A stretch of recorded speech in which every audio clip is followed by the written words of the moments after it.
নমস্কার শ্রোতা ভক্তরা, আজ আমরা জানব ভগবান শ্রীকৃষ্ণ এখন কোথায় আছেন, বা বিষ্ণুলোক কোথায় অবস্থিত, অথবা বৈকুণ্ঠ ধামই বা কোথায়। আমাদের এই পৃথিবীতে বৈকুণ্ঠ ধাম কোন জায়গাটিকে বৈকুণ্ঠ ধাম বলা হয়, আর আসল বৈকুণ্ঠ ধাম যার বর্ণনা আমরা শাস্ত্র থেকে পেয়ে থাকি, সেই বৈকুণ্ঠ ধামই বা কোথায়। শ্রোতা ভক্তরা খুব মন দিয়ে শুনবেন। শ্রীমদ্ ভগবত পুরাণ, ওমবৈবর্ত পুরাণ অথবা বিষ্ণু পুরাণে এই বৈকুণ্ঠ ধামের বর্ণনা কেমন করে দেয়া আছে, আজ আমরা তার সংক্ষিপ্ত বিবরণ জানব। শ্রোতা ভক্তরা খুব মন দিয়ে শুনবেন। অজানা দুর্লভ কথা শুনতে আমার সঙ্গে যুক্ত থাকুন, আর যুক্ত থেকে সম্পূর্ণ ভিডিওটি শ্রবণ করুন। তো শ্রোতা ভক্তরা নমস্কার, আমি শ্রী আশিস দে। এই মেসেঞ্জার অফ বিষ্ণু টু চ্যানেলে সমস্ত ভগবানের কথা, আমাদের শাস্ত্রের কথা আর দুর্লভ কথা আমাদের সমাজকে চেতন করবার জন্য জানিয়ে যাচ্ছি। আজকে আমরা শ্রবণ করব বৈকুণ্ঠ ধাম কোথায়। ভক্তরা, আমি একজন ছোট্ট জ্ঞান পিপাসু ভক্ত। আসুন আমাদের ধর্মটাকে আমরা আরও ভালো করে গভীরভাবে জানার চেষ্টা করি। তো ভক্তরা, যেমন আমাদের পুরাণে বলা আছে ভগবান মহাদেবের নিবাস কৈলাসে, ব্রহ্মদেবের নিবাস ব্রহ্মলোকে, তেমনি জগতের পালনহার বিষ্ণু নিবাস হলো বৈকুণ্ঠে। তো ভক্তরা, এমন চিন্তা আমাদের মনে মাঝে মধ্যেই এসে পড়ে, আসলে এই বৈকুণ্ঠ ধাম কোথায়। তো আমরা তা আজকে জেনে নেব। বৈকুণ্ঠ ধাম বলে আসলে কোনো জায়গা আছে কি? এই মহাজাগতিক ব্রহ্মাণ্ডে কোথায় আছে? কেন আমরা তা দেখতে পারি না? মৃত্যুর পর অনেকেই ওই বৈকুণ্ঠ ধামে গিয়ে বসবাস করেন বা থাকেন, তবে কেমন সে জায়গা, কেমন সে সুখ, এগুলি জানার প্রবল ইচ্ছা অনেক ভক্তদের হয়ে থাকে। তো ভক্তরা, বৈকুণ্ঠ শব্দের মানে আগে আমরা জানব। অর্থাৎ যেখানে কোনো কুণ্ঠা থাকে না, তাহাই বৈকুণ্ঠ। মানে হলো নিরাশা, হতাশা, দরিদ্রতা, অলসতা, এছাড়াও যেসব শব্দগুলি আছে যা খুবই আমাদের মনে খুবই দুঃখ দিয়ে থাকে, সেই সবেরও কোনো জায়গাই থাকে না, বা সেই সব শব্দ বলে সেই বৈকুণ্ঠে কিছুই থাকে না। সেটাই হলো বৈকুণ্ঠ। অর্থাৎ আরও ভালো করে বুঝলে বোঝা যায়, যেখানে কোনো প্রকার কর্মচিন্তা, খাদ্য চিন্তা, থাকার চিন্তা, দুঃখের চিন্তা করার মতন কিছুই থাকে না, শুধু সুখ আর আনন্দ বিরাজ করে, তাহাই হলো বৈকুণ্ঠ। তো ভক্তরা, তবে কারা সেখানে স্থান পায়? যারা সারা জীবন পুণ্য করে তারা বৈকুণ্ঠ বা স্বর্গে যেতে পারে, তবে তা আত্মারূপে, সশরীরে সেখানে যাওয়া যায় না। ভক্তরা, পুরাণ কথা অনুসারে কখনো আমাদের মনে হয় বৈকুণ্ঠ এই পৃথিবীতেই কোথাও না কোথাও রয়েছে, আবার কখনো মনে হয় ব্রহ্মাণ্ডের কোথাও এই বৈকুণ্ঠ রয়েছে, আবার মনে হয় এই বৈকুণ্ঠ হয়তো সমুদ্রের তলায় রয়েছে। তবে আজ আমরা জেনে নেব আসল পুরো তথ্যটা।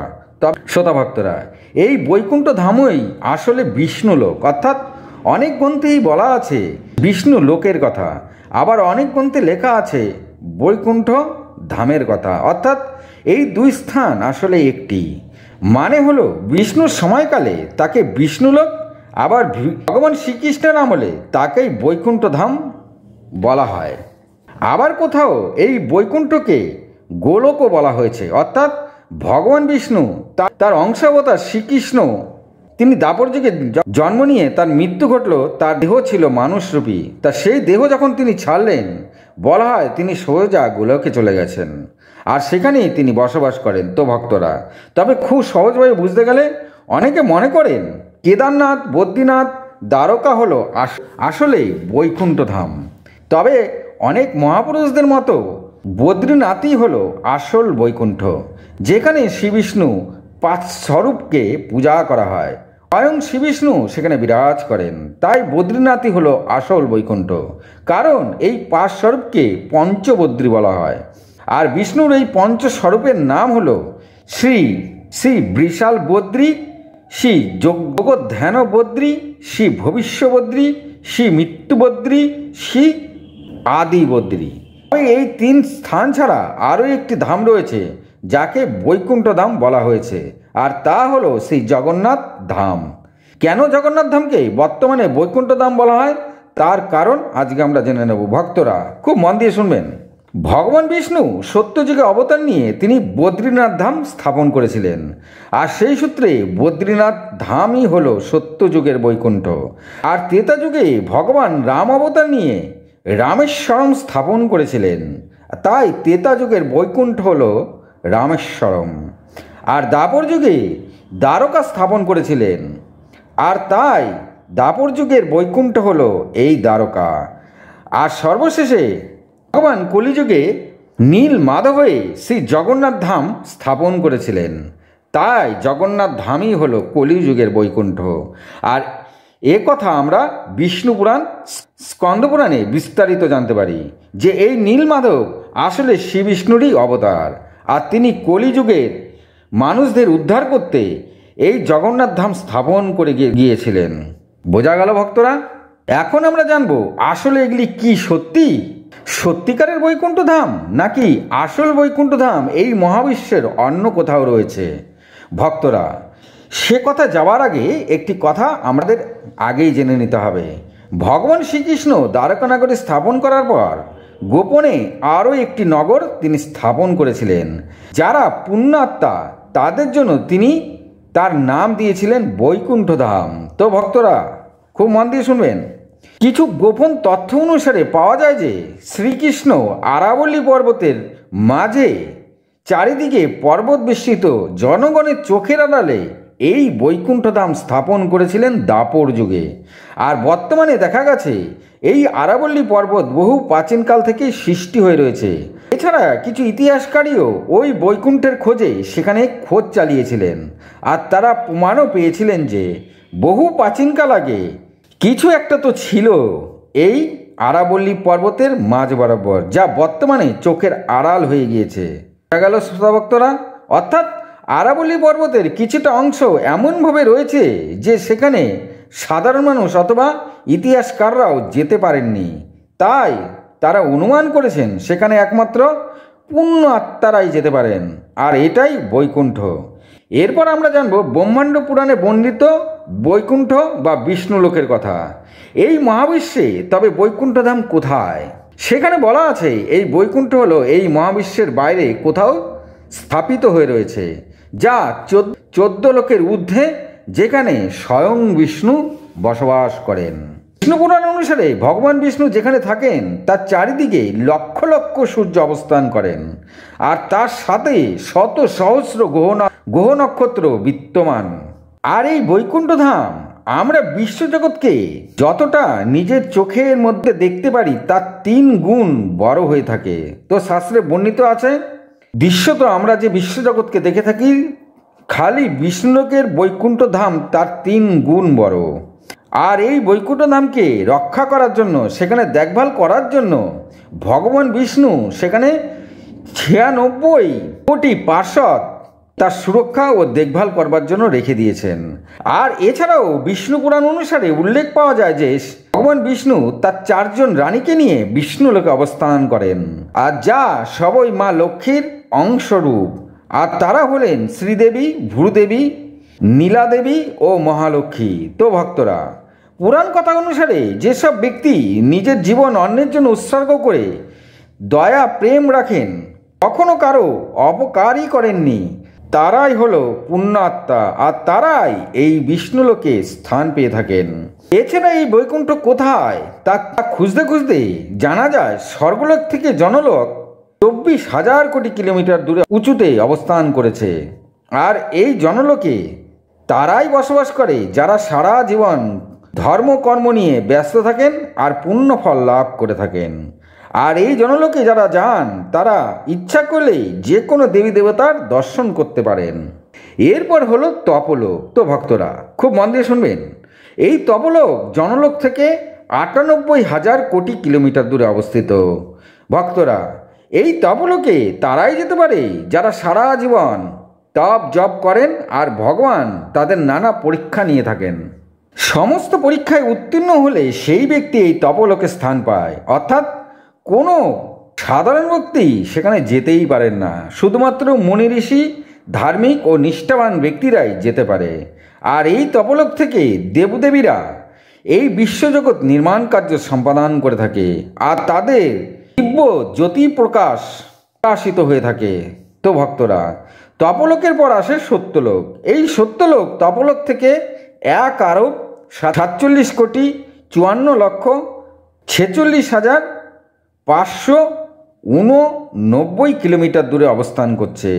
আর উল্লেখ আছে যে এই সত্যলোকে স্বয়ং ব্রহ্মা সেখানে বসবাস করেন, বা একেই ব্রহ্মলোকও বলা হয়। আর উল্লেখ আছে সাধারণ পুণ্যাত্মা তো দূরস্থ, জ্ঞানী মহাপুরুষ মুনি ঋষিরাও সেখানে সহজেই যেতে পারেন না।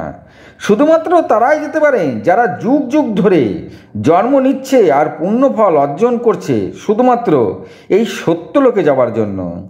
আর তাই শত সহস্র জন্ম ধরে যারা শুধু পুণ্য অর্জন করেই চলেছে, আর কোনো প্রকার কোনো পাপ কার্য কোনো জন্মেই তিনি করেননি, আর কখনো কোনো জন্মে ভুল কার্য করেনি, শুধুমাত্র তারাই সত্যলোকে যেতে পারে।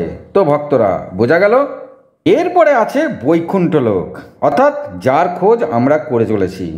অর্থাৎ সত্যলোকের পর মহাজাগতিক বিশ্বের বাইরে, অর্থাৎ এই বৈকুণ্ঠ ধাম এত দূরে যা কিলোমিটার দিয়ে হিসেব করাই যায় না। যোজন দ্বারা আমরা জানবো যে এই বৈকুণ্ঠ সত্যলোক থেকে কতটা দূরে। তো শাস্ত্র অনুসারে এই সত্যলোক থেকে বৈকুণ্ঠ লোক 2,62,00,000 যোজন দূরে অবস্থান করছে। এই লোকে ভগবান বিষ্ণু শেষ নাগের ওপর বিরাজমান হয়ে থাকেন। আর এখান থেকেই ভগবান বিষ্ণু সমস্ত কিছু বিশ্বজাগতিক চরাচর প্রাণী সব কিছু পালন করে থাকেন। আর যত আত্মা আছে সমস্ত আত্মার অন্তিম স্থান হলো এই বিষ্ণুলোক বা বৈকুণ্ঠ। অর্থাৎ সমস্ত পূর্ণ আত্মাই এইখানে ভগবান বিষ্ণুর ধামে অর্থাৎ বৈকুণ্ঠ ধামে পরমাত্মার সঙ্গে এসে মিলিত হয়ে যান। আর যেসব আত্মা এই বৈকুণ্ঠ আসেন তারা সর্বশেষ এইখানেই বিলীন হন, অর্থাৎ তারা মোক্ষ লাভ করে থাকেন। আমরা একটু ভালো মতন বুঝতে গেলে এই কথাটির মানে হলো এই ব্রহ্মাণ্ডের মধ্যেই বৈকুণ্ঠ ধাম রয়েছে, আর যেখান থেকেই মুক্তি বা মোক্ষ লাভ হয়ে থাকে। আরও ভালো করে বুঝলে, দুর্লভ মোক্ষ লাভ যারা পাওয়ার জন্য তপ জপ করে চলেছেন, আর তারা যখন এই লোকে আসেন সম্পূর্ণ তারা বিলীন হয়ে যান পরমাত্মার সাথে, অর্থাৎ ভগবান শ্রীবিষ্ণু এই বিষ্ণুলোকে পরমাত্মা রূপে বিরাজ করে রয়েছেন। তো ভক্তরা, যে জীবাত্মা এই বৈকুণ্ঠ ধামে আসেন সেই জীবাত্মার আর কখনো জন্ম মৃত্যু হয় না, তিনি এই চক্র থেকে সম্পূর্ণ মুক্ত হয়ে যান। তো যারা ভগবান বিষ্ণুর পরম ভক্ত তারা এই বিষ্ণুলোকে স্থান পেয়ে থাকেন। আর যারা এই বৈকুণ্ঠ লোকে আসেন তাদের আসার পথে সময় দেবতা, প্রহর দেবতা, দিনের দেবতা, রাত্রির দেবতা, গ্রহ নক্ষত্রের দেবতা, মায়ের দেবতা, এছাড়া আবহাওয়া দেবতা, এই সকল দেবতা সেই জীবাত্মাকে জন্ম মৃত্যুর চক্রে ফেলার জন্য নানা রকম চেষ্টা করে থাকেন। অর্থাৎ তারা নানা রকম প্রলোভন দিয়ে থাকেন সেই জীবাত্মাকে, যেন তিনি বিষ্ণুলোকে গিয়ে পরমাত্মার সঙ্গে মিলিত না হন। কারণ যে জীবাত্মা বিষ্ণুলোকে বিষ্ণুর পরমাত্মার সাথে মিলিত হবেন তিনি আর কখনো জন্মই নেবেন না। এই কারণে তা সেই জীবাত্মাকে নানা প্রলোভন দেওয়া হয়ে থাকে। তো এই কথাটি আরও ভালো করে বুঝতে গেলে এইসব পূর্ণ জীবাত্মাকে সেই দেবতারা নানা প্রলোভন দিয়ে থাকেন যাতে সে বৈকুণ্ঠে না যেতে পারেন।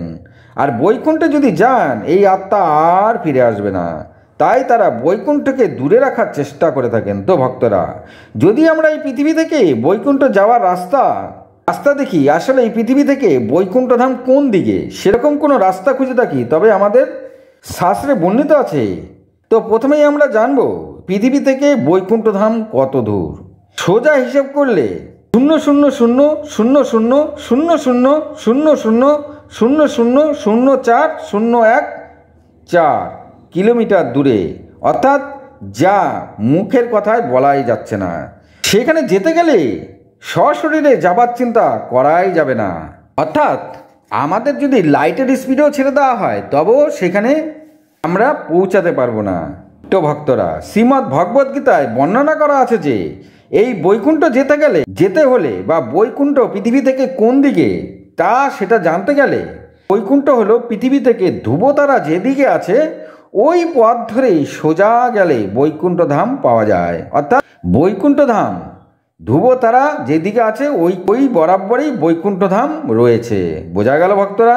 বর্তমান সময় অনুসারে কেউ যদি বৈকুণ্ঠে যেতে চান তার 12 লক্ষ বছর সময় লেগে যেতে পারে, কিন্তু পুণ্যাত্মা খুব সহজেই সেখানে চলে যেতে পারেন।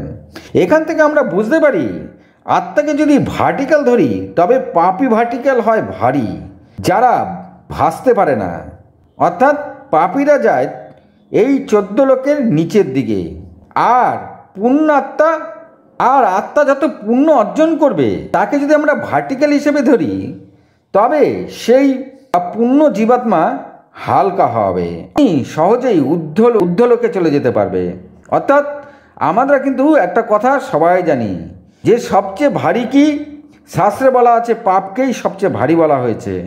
তবে ভারী বস্তু তো আমরা অনেক কিছুই দেখতে পাই, তবে তার সঙ্গে এই ভারীর কি সম্পর্ক আছে? নিশ্চয়ই আছে।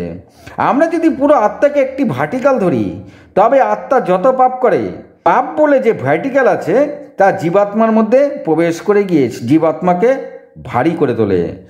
আর পুণ্য যারা করে, পুণ্য বলে যদি কোনো ভার্টিক্যাল থেকে থাকে তবে তা জীবাত্মার সঙ্গে প্রবেশ করে জীবাত্মাকে হালকা করে তোলে, আর সে সহজেই ঊর্ধ্বলোকে যেতে পারে। আর যে কথাটি আমরা সবাই জানি যে সবচেয়ে ভারী কি, তা পাপকেই সবচেয়ে ভারী বলা হয়েছে। আর এই পাপ বা পুণ্যকে আমরা কিন্তু চোখে দেখতে পাই না। আমরা যদি এই আত্মাকে ভার্টিক্যাল ধরি, পাপকে ভার্টিক্যাল ধরি, পুণ্যকে ভার্টিক্যাল ধরি, তবে মৃত্যুর পর এই ভার্টিক্যাল বেরিয়ে যায় আর জীবাত্মা রূপে স্বর্গ নরক লাভ করে থাকে। তো ভক্তরা, পুরাণে বর্ণিত আছে নারদমুনি যে কোনো জায়গায় চোখের পলকেই চলে যেতে পারতেন, আর তিনি ছিলেন ভগবান বিষ্ণুর একজন ভক্ত। এছাড়া শুধু নারদমুনি নন, কথিত আছে যে অনেক মুনি ঋষিরাও তাদের তপবল দ্বারা যে কোনো লোকে যখন তখন চলে যেতে পারতেন। তবে আমাদের বুঝতে হবে এগুলি সশরীরে যাওয়া যায় না। এদের মধ্যে উল্লেখযোগ্য বৈশিষ্ট্যমণি, বিশ্বামিত্র, ভৃগু ঋষি। তো শতভক্তরা, এরা নানা লোকে নিজেদের সময় ঘুরে বেরিয়েছেন। অর্থাৎ তপবল এমন একটি ভার্টিক্যাল, মানে তারা যে তপবল অর্জন করেছিলেন, এই তপবলকে যদি আমরা ভার্টিক্যাল ধরি তবে এইসব মুনি ঋষিরা এই ভার্টিক্যালের উপরেই তারা নানা লোক ঘুরে বেরিয়েছেন, যা এই পুণ্যর দ্বারা এইসব ভার্টিক্যালগুলিকে তারা ব্যবহার করে বিভিন্ন জায়গায় ঘুরে বেড়াতে পারতেন। তো শতভক্তরা, আমরা সমস্ত কিছুকে যদি ভার্টিক্যাল হিসেবে ধরি তবে অনেক কিছুর সমাধান কিন্তু আমরা খুব সহজেই পেয়ে যাব। অর্থাৎ আমাদের আত্মা আমরা দেখতে পাই না, একে একটি অদৃশ্য ভার্টিক্যাল ধরা হোক। পুণ্যকে দেখা যায় না, একেও একটা অদৃশ্য ভার্টিক্যাল ধরা হোক। পাপকেও দেখা যায় না, এই পাপকেও একটা অদৃশ্য ভার্টিক্যাল দেখা হোক। কিন্তু আত্মা সবার রয়েছে। এই আত্মা বেরিয়ে গেলেই সেই শরীরের মৃত্যু হয়। অর্থাৎ আত্মা পুণ্যবান হলে সেই আত্মা পরমাত্মার সঙ্গে মিলিত হন, আর পরমাত্মা ঊর্ধ্বলোকে থাকে। আর আমাদের যে 14 লোক রয়েছে তার মধ্যে 7 লোক নিচে আর 7 লোক রয়েছে ওপরে। 7 লোকের ওপরে তার উপরে রয়েছে বৈকুণ্ঠ ধাম। আর যদি সমস্ত পুণ্যকে পুরোপুরি আমরা ভার্টিক্যাল ধরি তবে পুণ্য এমনই একটি ভার্টিক্যাল যা অর্জন করার পরে আমাদের জীবাত্মাকে সোজা বৈকুণ্ঠ ধামে নিয়ে যায়, অর্থাৎ সবচেয়ে ওপরের লোকে। তো শ্রোতাভক্তরা, বোঝা গেল? অর্থাৎ পাপ এমন একটি ভার্টিক্যাল যা খুবই ভারী, আর এর জন্য পৃথিবী মাতা পাপীর সংখ্যা বেরিয়ে গেলে তিনি অনেক সময় ব্রহ্মার কাছে গিয়ে তিনি তার পাপের বোঝা বেড়ে যাওয়ার কথা বলেছেন। শাস্ত্রে কিন্তু আমরা এই কথাটিও জানতে পারি। অর্থাৎ পৃথিবী মাতা এই লোহা লক্কর, তামা, সোনা এইসব ভারের কথা বলেননি, তিনি পাপের ভারের কথা বলেছেন।